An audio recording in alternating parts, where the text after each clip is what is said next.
हमारे चैनल में आपका स्वागत है। शैव और वैष्णव परंपरा के अलावा भारत में जो एक और आस्तिक शाखा है उसे शाक्त परंपरा के तौर पर जानते हैं। शाक्त यानी कि शक्ति को अपना इष्ट मानने वाले लोग। इस परंपरा में शक्ति का मूल एक देवी ही है। देवी यानी एक स्त्री। यह स्त्री ब्रह्मांड की पहली स्त्री है और इसी से ब्रह्मांड की उत्पत्ति हुई। देवी पुराण में इसका जिक्र कुछ ऐसे होता है कि शक्ति की स्रोत एक देवी ने अपनी शक्ति को 3 तत्वों में बांटा: सृजन, विकास और विनाश। विकास और विनाश यही तीनों ब्रह्मा, विष्णु, महेश हैं। ये शक्ति ब्रह्म तत्व के साथ मिलकर सृजन करती है, विकास के साथ पोषण करती है और विनाश की शक्ति के साथ सब कुछ फिर से इसी में समा जाता है। अब देवी कालरात्रि की उत्पत्ति का जो आधार है वह यह है कि जहाँ कुछ नहीं है या कुछ भी दिख नहीं रहा है या जो नहीं है वही अंधकार है।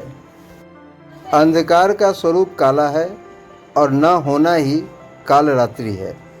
सृजन, विकास और विनाश में यही कालरात्रि अलग अलग रूप लेकर सहायता करती है। देवी काली या कालरात्रि ज्ञान का ही प्रतीक है, जिनके अंदर चेतना का उज्ज्वल प्रकाश भरा है। देवी भागवत पुराण, मार्कंडेय पुराण और दुर्गा सप्तशती प्रमुख रूप से देवी के 9 दिव्य स्वरूपों का वर्णन है। यह 9 स्वरूप नवरात्रि के 9 अलग अलग दिनों की एक एक मुख्य देवी हैं। शैलपुत्री, ब्रह्मचारिणी, चंद्रघंटा, कुष्मांडा, स्कंदमाता, कात्यायनी, कालरात्रि, महागौरी, सिद्धिदात्री। इसमें 7वीं देवी कालरात्रि है, जो देवी काली का ही सौम्य रूप है।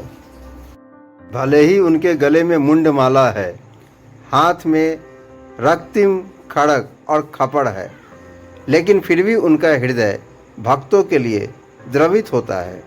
लेकिन जब धर्म का नाश और अधर्म की उन्नति होती है तो इन्हीं देवी के क्रोध से काली के अन्य क्रोधी स्वरूप सामने आते हैं। माता महाकाली का स्वरूप इतना विस्तृत है, लेकिन हम उनके सिर्फ भयंकर और विनाशक स्वरूप के बारे में ही जान पाते हैं। इसके पीछे की वजह यह है कि देवी के इस स्वरूप का प्राकट्य ही युद्ध के बीच हुआ और वह भयंकर रक्तपात मचाती हुई सामने आती हैं। देवी महाकाली अम्बा के क्रोध की पराकाष्ठा भले ही है, लेकिन असल में इस स्वरूप में भी वह अपने ममतत्व और अपनी करुणा से संसार को सींचती हैं।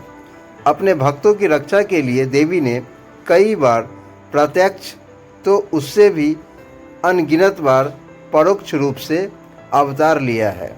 भगवान विष्णु जब नरसिंह अवतार लेने वाले थे तब उसकी प्रेरणा देवी का क्रोध ही था। उन्हीं की रुद्र शक्ति से भगवान ने यह अवतार लिया और हिरण्यकश्यप का वध किया था। इस तरह उनके वराह अवतार में देवी की शक्ति वराही ने उनकी सहायता की थी। यह भी महाकाली का ही एक स्वरूप है। इसके अलावा रामायण में भी देवी की उपस्थिति नजर आती है।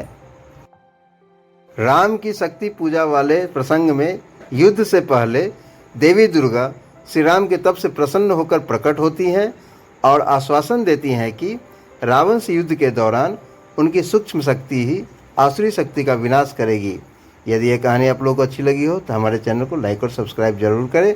जय श्री राम, जय जय श्री राम।